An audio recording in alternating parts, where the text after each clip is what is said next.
Muy buenas mis queridos amigos, ¿cómo estáis? Espero que vaya muy bien por ahí. Pues resulta que después del éxito del vídeo sobre los peores coches de lo que va de siglo, me di cuenta al terminar la grabación que, bueno, con un poquito de tranquilidad y analizando lo que había explicado, me había dejado en el tintero unos cuantos coches que creo merecían perfectamente estar también en ese top. Así que he decidido ampliarlo con más coches, más historias y también algunas anécdotas que son bastante jugosas porque las viví en primera persona. Así que me apetecía mucho compartirlo con vosotros y no dejarme esos coches que se quedaran ahí en el tintero y sacarlos a la luz también como algunos de los mayores desastres que se han perpetrado en la industria del automóvil en los últimos 20 años más o menos. Así que si os parece, poneos cómodos, coged las palomitas porque vamos a hacer la segunda parte del ranking de los peores coches con más información, más anécdotas y más mala leche también. Venga, vamos allá.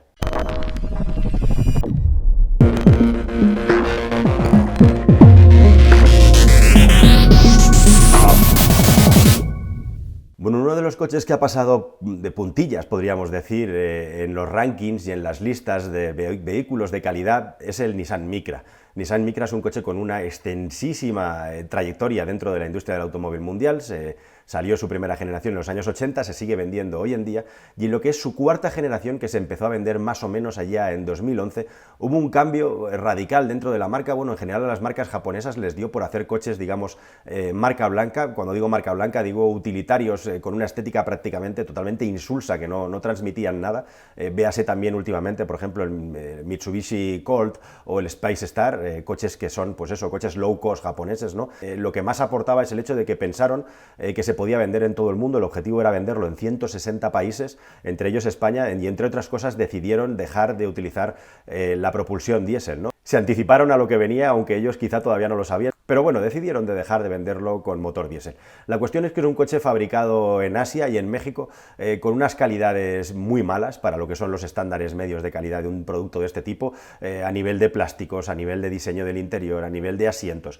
Sí que es verdad que tenía unos motores más o menos interesantes, pero perdió por el camino algunas de las funcionalidades que había presentado el anterior Micra, como los asientos traseros con desplazamiento longitudinal, y en definitiva era un producto con una calidad de fabricación muy mala, con muchos detalles feos de calidad de producto, un producto low cost, digamos que ha pasado de puntillas, pero que merecía para ir calentando este ranking, estar aquí también presente, al igual que otro modelo también, pues que de que no se ha hablado mucho, porque ni fu ni fa, ¿no? Como es el Ford Fusion.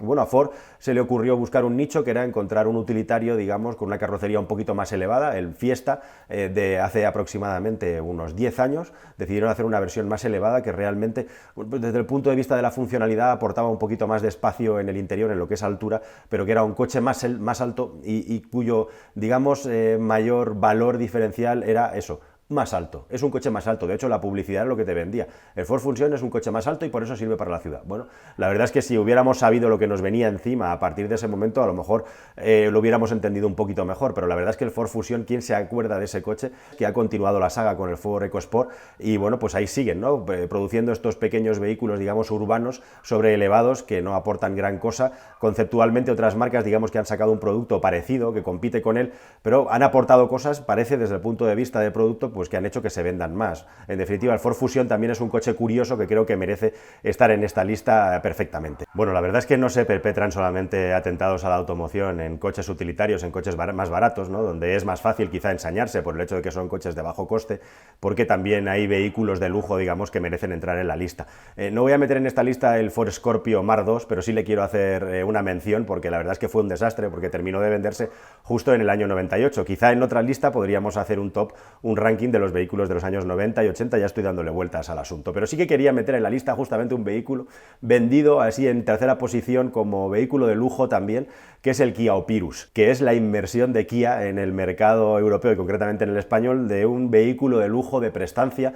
La verdad es que era un coche que lo que intentaba ofrecer respecto a su competencia era una experiencia de vehículo premium, de vehículo de lujo, pero a un precio muy inferior a su competencia. Y para ello, como tenían la mayoría de coches de Kia y de Hyundai en ese momento, experimento, pues metieron un motor V6 con un rendimiento penoso, la verdad, un 3.5 si no me falla la memoria, porque tiro exclusivamente de memoria a la hora de grabar estos vídeos o casi, y era un coche muy malo, o sea, era un coche muy grande, con una estética imposible, que era muy difícil de entender y de justificar estéticamente. Quizá la idea era hacer un poco un Jaguar S-Type, una copia de un Jaguar S-Type, y así les salió de mal, ¿no? Porque se fueron a fijar en el vehículo menos apropiado para ello. Se vendieron muy pocos, es un coche poco visto, pero alguno hay todavía por ahí circulando, y bueno, en definitiva, ese primer intento de Kia, cómo han cambiado los tiempos, ¿no? De entrar en un vehículo premium, en el segmento de los vehículos premium, pues fue un total y absoluto desastre a nivel de ventas y a nivel de producto. No tenía, digamos, ningún defecto especial, pero es que era malo en todos los sentidos. Le salvaba a lo mejor que el precio era un poco más barato, pero también se quedaba en un precio que era lo suficientemente alto como para que la gente tampoco lo valorara, ¿no? El que tenía intención de comprar un vehículo de ese nivel, pues ya se iba a otras marcas, así que fue un fracaso total y absoluto en la industria del automóvil.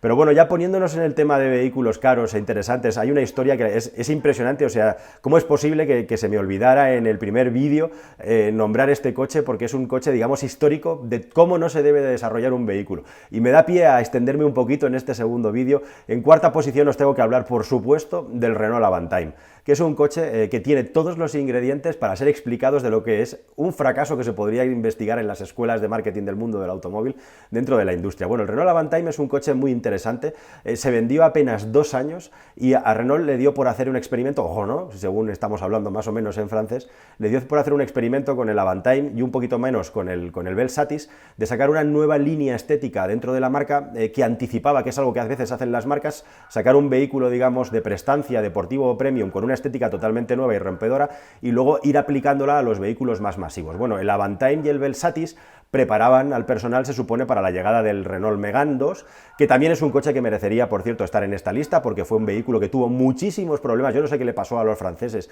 a principios de siglo con sus vehículos, digamos, de más prestancia, porque el Megane 2 también fue un desastre en cuanto a fiabilidad y en cuanto a calidad constructiva, también dejaba bastante que desear, como le pasó a Peugeot con el 307, ¿no? Que luego era un buen producto en general, insulso, pero un buen producto si no fuera por el desastre del multiplexado. Pero bueno, rebobinemos para atrás, ya le hemos dado un zasca también al Renault Megane, que se lo merece, y quedémonos con el Avantime. Es un coche, como digo, que solo se fabricó durante 2 años. Se vendieron menos de 3.000 unidades en todo el mundo, y la idea de Renault era sacar eso, un concepto rompedor de vehículo y experimentar en un nuevo nicho, ¿no? ¿Verdad? Renault durante muchos años ha sido pionera en sacar nuevos nichos de mercado o en inventarlos, ¿no? Ahí tenéis el Scenic, ahí tenéis también vehículos monovolumen muy interesantes, pues que han sido incluso históricos, como el Spass, que venían a traer un poco el concepto de van americana, ¿no? Y la cuestión es que Renault, bueno, pues también se ha estrellado, ¿no? En estos conceptos, como por ejemplo con el Modus, con el intento de hacer un monovolumen pequeño, o con el Avantime. Bueno, el Avantime, como digo, es un coche que hubiera sido perfecto y genial si lo hubieran sacado como prototipo y se hubiera quedado ahí, pero se empeñaron en fabricarlo.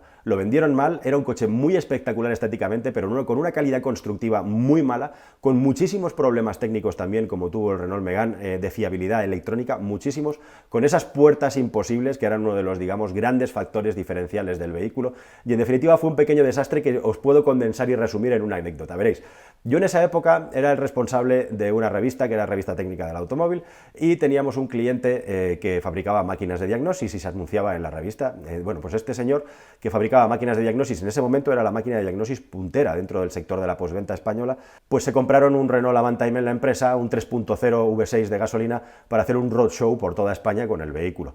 Tenéis que saber además que, aunque parezca mentira, Renault es una de las marcas más complicadas para poder acceder y diagnosticar con máquinas de diagnosis, por cómo tiene organizada el software y cómo tiene organizada la tecnología. Es mucho más fácil entrar en un Mercedes y en un BMW que en un Renault, para que os hagáis una idea. Bueno, pues el tío dijo, me voy a comprar un Avantime, que es un Renault mega futurista y puntero, el V6, el tope de gama, y me lo voy a llevar por ahí de tour por toda España para explicarle a la gente lo buena que es mi máquina de diagnosis. Bueno, pues el resultado de ese viaje fue que el coche no paraba de estropearse, no paraba de darle 1000 problemas de electrónica, y acabó del Avantime literalmente hasta el moño, hasta el auténtico moño, hasta el punto que es que cuando terminó el viaje le daban ganas de prenderle fuego y tirarlo por un barranco de todos los problemas que le había dado, ojo, a una persona experta en diagnosis que compró el coche para poder demostrar hasta dónde era capaz de llegar su máquina de diagnosis. El experimento le salió fatal y acabó del Avantime, como digo, hasta las mismísimas narices. Ese coche además tiene una historia impresionante, y es que se fabricó en las instalaciones de Matra en Francia. Es otra historia además añadida al hecho de que el coche fue un desastre desastre, como digo, con unos niveles de acabados y de calidad en la arquitectura electrónica muy mala, algo que le pasó a Renault en general y a Peugeot también a los inicios de siglo, y es que en esa fábrica Renault, por lo visto, había tenido una serie de compromisos que había incumplido a la hora de fabricar ciertas piezas, y para compensar a Matra les ofreció el hecho de poder producir el Avantime. Matra dijo, ostras, estupendo, vamos a fabricar un coche, y además un coche enseña, un coche bandera. Paró otras líneas de producción que tenía en marcha para hacerle hueco al Avantime, ¿y qué pasó? Pues que el coche estuvo 2 años, o sea, Renault les hizo ahí un pequeño encargo, el coche estuvo 2 años en la fábrica, se vendieron poquísimas unidades, y el resultado fue que acabó hundiendo también a la fábrica Matra, y el Avantime se llevó a la fábrica de Matra por delante. Realmente el Avantime podría ser la madre de todos los desastres dentro de la industria del automóvil, y como digo, un ejemplo de cómo no hacer las cosas, y un coche que hubiera sido perfecto y maravilloso si se hubiera quedado como lo que es, un prototipo, ¿no? Como lo que era, y no intentar llevar eso a la producción. En definitiva, es divertido, todavía hay alguno que se puede comprar ahí, alguno de segunda mano, y se supone que todos estos problemas que tenía endémicos ya están resueltos, pero es una historia muy divertida. Al Velsatis le pasó algo parecido, pero en cierta medida el Velsatis, digamos que no tenía tantos problemas, era un coche quizá con un nivel de producción más bueno, con un estándar de calidad más alto, aunque tampoco fue entendido en su momento, es ese típico coche, digamos, que se adelanta a su tiempo, porque yo hoy en día, personalmente, a lo mejor llamadme loco, yo veo la estética del Velsatis y me recuerda a algunos de los paquebotes estos eléctricos que se están desarrollando en California, ¿no? O incluso el Jaguar I-Pace, estos coches que son una mezcla entre familiar y sub, ¿no? Con cierta estética agresiva, con un tamaño muy grande. Bueno, pues el Velsatis iba por ahí, ¿no? Bueno, sabéis que el mundo de los cabrios daría, ya os lo he intentado demostrar, como para hacer una serie completa, exclusiva de cabrios sobre grandes desastres del mundo del automóvil, y dentro, digamos, de la categoría de los cabrios podríamos crear la subcategoría de los vehículos bañera, ¿no? Ya os hablé de uno de los vehículos bañera en el anterior ranking, que era el Chrysler PT Cruiser descapotable, y hoy voy a meter dos juntos también en la lista, porque creo que no se merecen ni que los comente por separado, como son el Evoque Cabrio y el Nissan Murano Cross Cabrio. Dos de los coches, digamos, que menos posibilidades tienes de encontrarte por la carretera, y no me extraña porque son un despropósito, tanto desde el punto de vista estético como desde el punto de vista de producto, de calidad de producto. En el caso del Evoque, aparte de un precio disparatado que nadie o prácticamente nadie ha pagado, prácticamente te puedo decir que tiene 200 kilos más de peso que la versión equivalente cerrada, con el techo cerrado, y además mucho menos espacio interior, etcétera, etcétera, etcétera. El Nissan Murano Cross Cabrio, qué decir, en Estados Unidos yo creo que es uno de los coches que más palos le han dado a nivel de prensa de la historia por sus malísimas prestaciones, como le pasa al vehículo de Land Rover por una cuestión de peso, entre otras cosas, por su estética más que discutible y por una calidad de construcción también bastante discutible. Es curioso que el Nissan Murano en Estados Unidos es un coche muy odiado, pero por eso, digamos que se le ha dado la vuelta al calcetín y ahora hay gente que lo busca, como otro coche del que os voy a hablar a continuación. Pero es que verdaderamente el mundo de los cabrios es apasionante para lo malo, ¿no? Por las características técnicas que tienen para sacar esos productos al mercado, a veces se tienen que hacer auténticas burradas. ¿Qué estaban pensando dentro de las marcas para sacar esos coches? Bueno, el Murano todavía hace un año y pico se seguía vendiendo a cierto ritmo en Estados Unidos, y digamos que se había convertido un poco en un coche de culto precisamente por la polémica que desata tener un cabrio de 4 puertas, ¿no? Con una estética más que discutible. Pero al margen de que el coche sea feo o sea bonito, que es algo que no se valora en este vídeo, realmente desde un punto de vista conceptual son coches muy difíciles de justificar. Pero si hablamos de coches difíciles de justificar, ya el que se lleva el premio gordo, digamos, el que se lleva la medalla de oro, es por supuesto, ¿qué coche? Un coche con estética de todoterreno, que es gigantesco, que gasta como si fuera un tanque y que no sirve para meterse en el campo. ¿De qué coche estoy hablando, amigos? Una marca que ya no existe, una marca que se fue a la porra con razón y que se lo merecía. Sí, por supuesto estoy hablando de Hammer. ¿Qué decir de los Hammer? Esos coches que se pusieron tan de moda pues a partir del año 2008, 2009, más o menos, que hicieron que hubiera un boom de este tipo de vehículos. Un vehículo, como digo, urbano, gigantesco, que tenía un interior minúsculo en relación al tamaño de coche que teníamos en el exterior, que no había dónde meterlo, especialmente en Europa, en nuestros cascos antiguos o en nuestras ciudades, y que luego además te metías en el campo con él y que no servía para absolutamente nada, y además a un precio absolutamente ridículo. O sea, todos los ingredientes para tener un mal producto, un producto que no sirve para nada, se dan en el Hammer, y por eso se merece estar en esta lista, y por eso también quizá se merece que Hammer desapareciera del mercado del automóvil, aunque os he de decir también que curiosamente hay una especie de boom de los Hammer en los últimos 3 o 4 años y se dan tortas por conseguir uno del mercado de segunda mano, ¿no? Es curioso como algunos de estos coches, digamos, malditos u odiados, al final acaban siendo coches de culto. No va a ocurrir, creo, en el caso del Evoque Cabrio, sí que ha ocurrido un poquito en el caso del Murano, y con el Hammer, desde luego, ha ocurrido. Ahora a la gente le mola comprarse un Hammer, ¿no? Especialmente la gente que tiene pasta en el bolsillo, para decir un poco, bueno, pues lo que ocurría en aquellos tiempos, ¿no? Yo la tengo más gorda y me puedo permitir el lujo de llevar este coche. En definitiva, como producto, uno de los más desastrosos y sobre todo todo absurdos que ha habido en la historia de la industria del automóvil. Y hablando de marcas, digamos, que tienden a desaparecer por el declive de su producto y la calidad de su producto, bueno, pues aquí se me olvidó también que en la lista tenía que meter claramente una marca que ya no existe y que hizo buenos motivos, desde luego estuvo sobreviviendo muchos años quizá contra natura, como es Rover y MG, ¿no? El último producto que hizo Rover fue el 25 Streetwise, que ojo, desde un punto de vista de marketing dispararon bien, porque ya habéis visto luego que el rollo de llevar un vehículo urbano con ciertas protecciones para vehículo TT o directamente hacer un suburbano, bueno, pues ha sido un boom en el mercado, ¿no? Y el 25 Streetwise era justamente eso, hacer una adaptación, pero bueno, ya en los últimos estertores de Rover, si el 25 nunca brilló por tener, digamos, calidad en lo que se refiere a su fabricación, primero con los motores de Honda, que no tenían, curiosamente, ni mucho menos la fiabilidad de los motores de Honda. ¿Qué pasaba ahí? Desde luego cualquiera sabe, pero es curioso, ¿no?, que los motores fueran mucho peores en Rover que en Honda, cuando las prestaciones teóricamente eran las mismas, la calidad de construcción desde luego que no, y ya cuando BMW soltó Rover, cuando vio que aquello no tenía posibilidad de ser, digamos, sobrevivido, fue cuando llegó el gran desastre.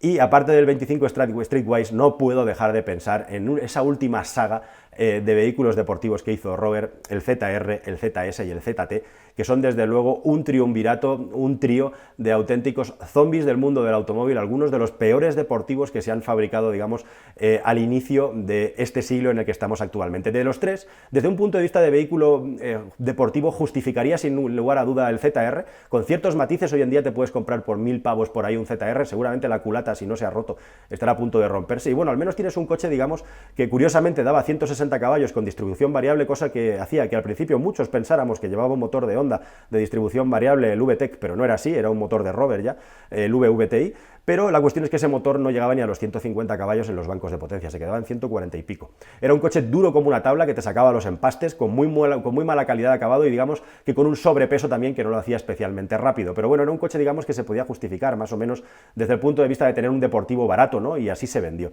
Pero en lo que se refiere al ZS, que ya era la versión del Rover 45 deportiva con 170 y pico miserables caballos, y especialmente el ZT de los tres sería sin duda el peor, con diferencia, ese intento de hacer una berlina de lujo deportiva, que además en su día contó con una versión V8 con un rendimiento penoso, con un motor de Ford V8, en unos tiempos en los que las marcas todavía se podían permitir tener motores de rendimiento patético, rollo americano, como es el caso del ZT. Volkswagen también hizo un experimento, ¿no?, con el Passat W8, y tenía 275 caballos, también un rendimiento muy malo para lo que se tiene hoy en día, pero bueno, el Passat era un producto, aparte de que consumía una gasolinera entera, como el ZT V8, era un producto, digamos, bastante decente y bastante digno como coche. Luego el rendimiento del motor, ni fu ni fa, más bien malo, pero es que en el caso del ZT era todo penoso. Es quizá el peor deportivo de lujo que se ha fabricado en el siglo XXI, pero en definitiva, digamos que el ZT, de los tres de MGs, digamos, más deportivos, luego fue comprada por China, lo sabréis, ¿no? Y todavía siguen por ahí estos vehículos vendiendo, y de hecho se van a volver a vender aquí seguramente dentro de poco, ya con el dueño chino. Bueno, pues yo creo, como digo, que merece sin duda estar en esta lista de Frankensteins del mundo del automóvil que nos ha traído el siglo XXI. Bueno, estamos ya calientes, llegando al final de la lista. Me quedan dos coches, o digamos dos grupos de vehículos por tratar. Uno de ellos no tiene por qué estar precisamente en el orden, en el top 2 de los peores, pero ha llegado hasta aquí, es el Citroën C5, tanto la versión 1 como la fase 2 del Citroën C5. Normalmente en la prensa del motor solemos decir como una alabanza a un coche que no destaca en nada, pero que no hace tampoco nada mal. En el caso del C5 sería un poco al revés, ¿no? Un coche que no destaca en nada de lo bueno y destaca en todo lo de lo malo, ¿no? El C5 tiene dos grandes cualidades, digamos, su primera generación está clarísimo, es un coche muy confortable y también era un coche bastante más silencioso de la media. A partir de ahí, pues un desastre absoluto en lo que se refiere a calidad de acabados, un desastre importante, como digo, al diseño interior y exterior del producto, porque no era un vehículo especialmente espacioso para el tamaño que tenía, y también, por supuesto, un vehículo, digamos, que tenemos que criticar bastante en lo que se refiere a la fiabilidad del producto. Era un coche que en algunas ocasiones se caía a cachos, ¿no? Y si ya querías el culmen, digamos, del desastre, pues te lo comprabas con esa caja de cambios automática de 4 velocidades, que era verdaderamente lamentable. En definitiva, un vehículo que para nada va a pasar a la historia del automóvil por su brillantez, ¿no?, y el sustituto de los vehículos anteriores de la gran gloriosa época de los años 80 de Citroën, sin poder resolver los típicos problemas de fiabilidad de la marca, pero acrecentándolos con problemas, digamos, de calidad de producción y calidad de materiales, se conjugaron en el C5 para hacer un producto bastante penoso que dio muchísimos problemas a los dueños que se compraron sus primeras generaciones. Así que por eso también, aunque sea tangencialmente, merecía entrar en esta lista. Y por supuesto en la lista, es que no podía ser de otra manera, ¿cómo se me olvidó? En el top 1, este sí que lo pongo en el top 1, sin duda, duda, pongo un vehículo que se ha vendido bajo el paraguas de 3 marcas, el mismo coche. ¿Qué coche es? Es un coche eléctrico, quizá el peor coche eléctrico que se ha vendido en masa en la industria europea del automóvil en toda su historia, si quitamos de en medio, si sacamos de en medio a vehículos anecdóticos. Y es que hubo una época, y todavía está aquí llegando, porque todavía se venden algunos, en que las marcas de coches parecía que los coches eléctricos se los tomaban a coña, ¿no? Como que era una cosa que teníamos que tener ahí de manera exótica y no se preocupaban por sacar de productos de calidad. Pero ojo, que no me quiero ir a cosas, como digo, muy raras o exóticas, como por ejemplo un Tatsari, ¿no? Que es una marca que ya no existe. ¿Quién se acuerda de Tatsari? ¿Quién ha visto uno por las carreteras? Pero es que si tú miras, por ejemplo, un Nissan Leaf de primera generación o un Renault Zoe de los primeros, bueno, pues es un producto que desde un punto de vista de una analítica de calidad de producto, de producción y de calidad de materiales, está muy lejos de lo deseable, pero mucho respecto a sus hermanos. Y luego resulta que te lo venden al doble que costaban sus hermanos y dices, pero bueno, ¿qué estáis haciendo aquí? ¿Se os ha olvidado hacer coches? No, no se os ha olvidado hacer coches, es que este coche os interesa lo justo. No hay otra explicación posible. Al margen de eso, y de hablaros de anécdotas de vehículos, de carricoches eléctricos prácticamente, merece estar en el primer puesto de esta segunda parte de la lista, sin duda alguna, el Citroën C0, Mitsubishi i-MiEV y, por supuesto, el Peugeot Ion, que son, como digo, las tres caras de un mismo producto desarrollado en su base en conjunción entre estas tres marcas, pero con la base de Mitsubishi. Un coche que ya en su concepción se pensó que fuera producido sobre todo para flotas y para administraciones públicas y, en tercer lugar, para los particulares. Y quizá por eso es un coche tan malo. ¿Por qué es tan malo este coche? Explicar que es un vehículo con una calidad de construcción penosa, que tiene 166 litros de maletero, vale que mide 3,40 y pico metros, no llega a los 3,5 metros, es un vehículo pensado completamente para la ciudad, es un vehículo que lleva en el mercado pues prácticamente ya está rozando los 10 años y no se le ha actualizado la batería, sigue con su batería de 16 kilovatios hora, lo que sí se le ha actualizado es el precio, que ahora está por los 25-26.000 euros, cuando al principio podía costar desde 17-18.000 euros. Un coche con el que es difícil de pasar por carretera a la mínima que la carretera se pone un poquito empinada de los 80-90 kilómetros por hora, un coche en definitiva que no debería estar prohibido que saliera de las ciudades, porque es verdaderamente penoso en cuanto a calidad constructiva y en cuanto a asientos, pero también en cuanto a conducción. Es un vehículo que lleva el motor transmitiendo la fuerza al eje trasero, y el eje delantero está totalmente descargado, tiene unas ruedas minúsculas, lleva 145 delante y una rueda un poco más grande detrás, precisamente por tener que lanzar la tracción a las ruedas traseras, y el eje delantero es algo así como una especie de cosa fofa que va para todas partes menos a donde tú le mandas. Eso se nota especialmente en carretera. Os cuento la anécdota para terminar este bloque de vídeo de que yo tuve ocasión de conducir ese coche cuando salió al mercado. En su día, cuando salió el coche, yo lo pude conducir, pero no salí de la ciudad y me pareció, pues eso, una curiosidad, sin más, un vehículo eléctrico. Pero yo en ese momento estaba metido en un proyecto de una página web para hacer vídeos de coches, hablamos de hace 10 años, un proyecto que fue un fracaso total, por lo tanto no quiero decir su nombre además, pero tengo buenos amigos, digamos, relacionados de esa época, y a uno de estos amigos le tocó conducir este vehículo para llevarlo a una pista que estaba a pues aproximadamente 80-90 kilómetros de Madrid. Entonces cogió el coche, un Citroën C0 en concreto, y salió a la carretera por Castilla, por la ancha Castilla, conduciendo el vehículo, con la mala suerte de que le cayó una tormenta. Bueno, es un coche que, a pesar de que pesaba 1.100 kilos, el viento lateral le afecta muchísimo, porque, como digo, yo creo que ni lo pensaron que este coche tuviera que salir de ciudad, y lo pasó fatal circulando por carretera, tuvo muchísimos problemas, y tengo aquí, justamente le he pedido que me refrescara su impresión sobre el vehículo cuando salió a la carretera, y os lo voy a leer directamente lo que me cuenta. Esto, imaginaros, por una carretera, por una autovía típicamente española, de estas que tienen subes y bajas, ¿no? Me dice, no podía ir a más de 80, con las luces, los limpias, cuesta arriba y viento en contra. Me adelantaban los camiones y el coche cimbreaba de delante, que parecía tener vida propia y querer salirse de la vía. Tenía 120 kilómetros teóricos de autonomía y realmente había 80. Y llegué por los pelos. Muy mal, malamente, muy mal, al estilo Rosalía, ¿no? Así que esta es la experiencia que me cuenta mi amigo, que luego además me dice que, lógicamente, el coche tenía un cargador tipo 1, además, en aquella época, se tuvo que quedar en una nave ese día por la noche allí y volvieron a Madrid en un vehículo estándar, digamos, y otro día fueron a recuperarlo porque ya no se atrevía ni a volver a la ciudad, aparte que tampoco le llegaba la batería, ¿no? Así que este es un coche que, como muchos de vosotros sabréis, si circuláis por Madrid, lo estaréis viendo constantemente, es un vehículo que está para flotas, se sigue vendiendo para eso, y desde luego, si alguien lo quiere probar, que jamás lo compre, por favor, que se saque, digamos, se dé de alta en cualquier servicio de estos de car sharing y se dé una vuelta con él, pero por cierto, que no me haga el macarra como están haciendo ahora, que está saliendo en los medios de comunicación, que a algunos les ha dado por darse de alta en los servicios de car sharing para hacer carreritas con los vehículos, ¿no? Eso está muy mal, malamente muy mal, como dice mi amigo.